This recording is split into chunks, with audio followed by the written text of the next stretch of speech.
What's on your mind? I will answer to the best of my ability. People don't become mages, they are born mages. The talent just surfaces later. But you are asking how I ended up at the Circle. I was brought there by the Templars, just like many of the other apprentices.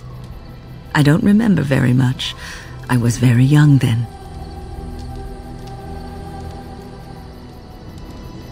I didn't have a family. I never knew my real parents.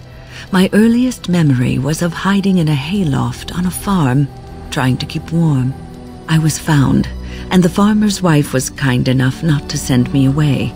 But they had children of their own, and I was never made to feel welcome. The eldest son was the worst. He was always calling me a stray, and throwing anything he could get his hands on at me. And I don't know how it happened, but one day, he just found his hair on fire. Fortunately, there was a large trough nearby.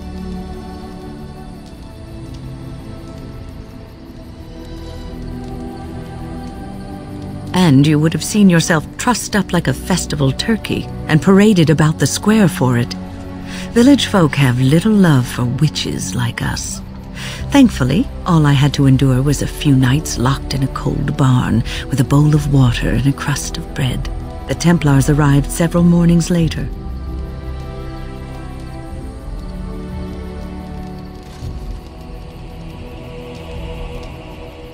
One of them ignored me, but the other was kind to me.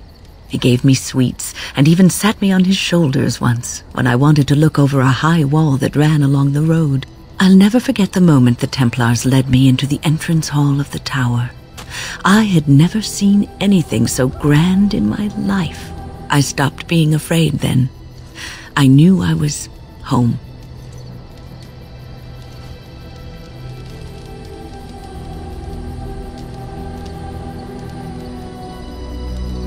I will stop. Reminiscence on times long gone should be a private, self-indulgent pastime. I would be lying if I said it was easy. First, there were rules, and we were constantly watched to make sure we behaved appropriately. Then there was the study of magic.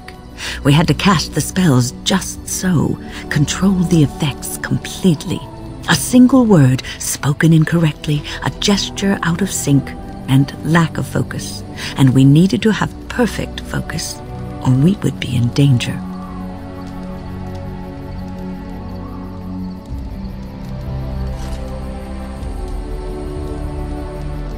From Fade spirits. If we were careless, they would enter our minds, and we would become abominations. Without the Circle and my mentors, I would not have been where I am today. And there was joy in life at the Circle. The joys of fellowship, in knowing that you were not alone in your struggles. Perhaps it was like your life in the alienage. The people outside may have shunned you, but you didn't care because you were surrounded by your kind. Your family. We are not so different, you and I.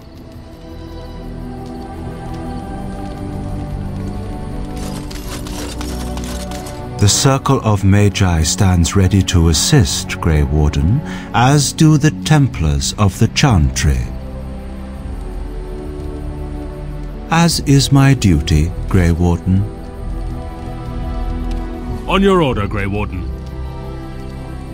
We have veterans in command and the fury of youth at our back. We will be ready.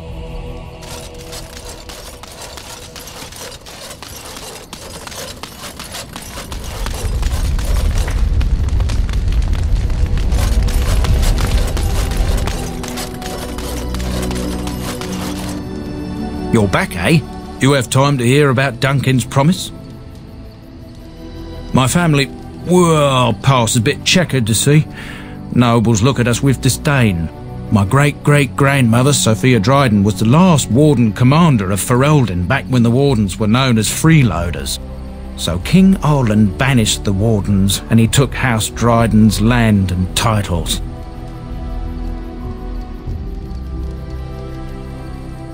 Duncan wanted to reclaim the old Grey Warden base, Soldier's Peak, and perhaps we'll uncover evidence to restore my family's honour along the way. Nobody's been to Soldier's Peak since the Grey Wardens were banished, but I found a way. They say it's haunted, and it's certainly dangerous. Will you help me?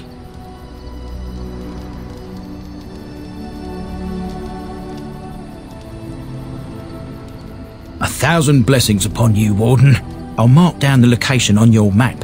When you arrive, we'll pick our way through the tunnels together.